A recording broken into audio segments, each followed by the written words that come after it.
आणि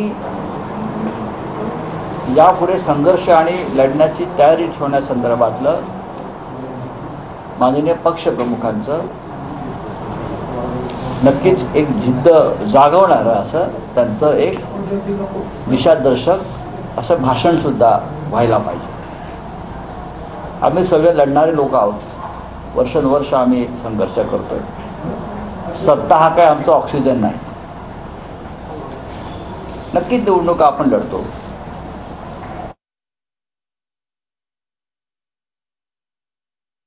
शिवसेना सत्तेवरती फार कमी वेळा गेली. बाकी आमचं सगळं पक्षाचं आयुष्य हे संघर्ष करण्यात विरोधी पक्षातच गेले. त्याच्यामुळे ज्यांना सत्तेच्या ऑक्सिजन शिवाय जगता येत नव्हतं ते पक्ष सोडून गेले. ते गेले पक्ष सोडून आणि तिथे आता लाचारी हुजरगिरी करताना आम्ही त्यांना पाहतो. पण आजही माननीय हिंदुहृदय सम्राट बाळासाहेब ठाकरे यांच्यावर श्रद्धा असलेला आणि माननीय पक्षप्रमुख उद्धव ठाकरे यांच्या नेतृत्वावरती विश्वास असलेला खूप मोठा वर्ग आजही पक्षामध्ये. काही लोक कुंपणावर असतात, ते इकडे तिकडे उड्या मारत असतात. आजचं शिबिर त्या दृष्टीनं अत्यंत मार्गदर्शक.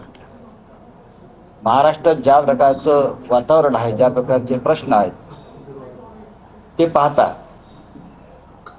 या राज्याची जनता सुद्धा अस्वस्थ आहे. अजूनही ती ज्या प्रकारे सत्ता परिवर्तन झालंय त्याच्याशी ती अजून सहमत नाही. आम्हाला आमच्याबरोबर जनतेलाही घ्यायचं आहे आणि जनतेला बरोबर घेऊन आम्हाला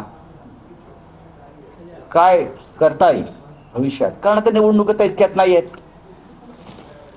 त्याच्यामुळे हे अधिवेशन निवडणुकांसाठी होत आहे पण निवडणुका समोरात म्हणून करतोय हे चुकीचं आहे.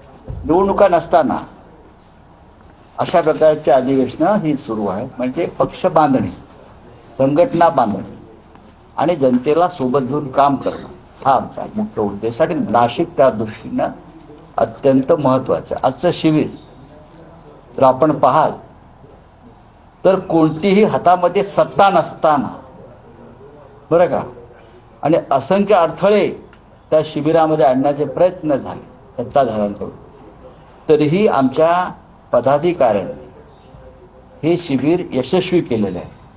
सुधाकर भाऊ बडगुजर असतील, महानगर प्रमुख विलास शिंदे असतील, जिल्हा प्रमुख आमचे सूर्यवंशी असतील आणि असंख्य पदाधिकाऱ्यांनी तन मन धन अर्पून हे शिबिर यशस्वी केले.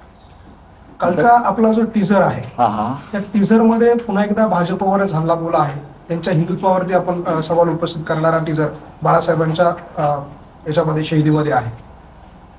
कमळाबाई नाव भाजपला कोणी ठेवलंय? बाळासाहेबांनीच ठेवलंय ना. हे जे भाषा आहे कमळाबाई हे आमच्यासारख्या तेव्हाच्या मुलांनी ठेवलेलं नव्हतं. कमळाबाई म्हणजे आपल्याकडे पद्धत आहे कानात नाव सांगण्याची, माहिती आहे ना बारशाला. कोणतरी कोणाच्या आत्याबाई सांगते किंवा आत्याबाईच्या कानात कोणतरी सांगतं.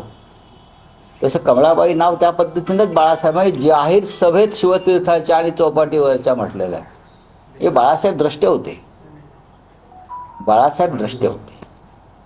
त्यांनी कमळाबाई हे नाव योग्य ठेवलेलं आणि शिवसेना प्रमुखाच्या तोंडून जर कमळाबाईचं नाव आलं तर कोणाला आक्षेप घेण्याचं कारण नाही. ते आहेच आणि त्यात चुकीचं काय?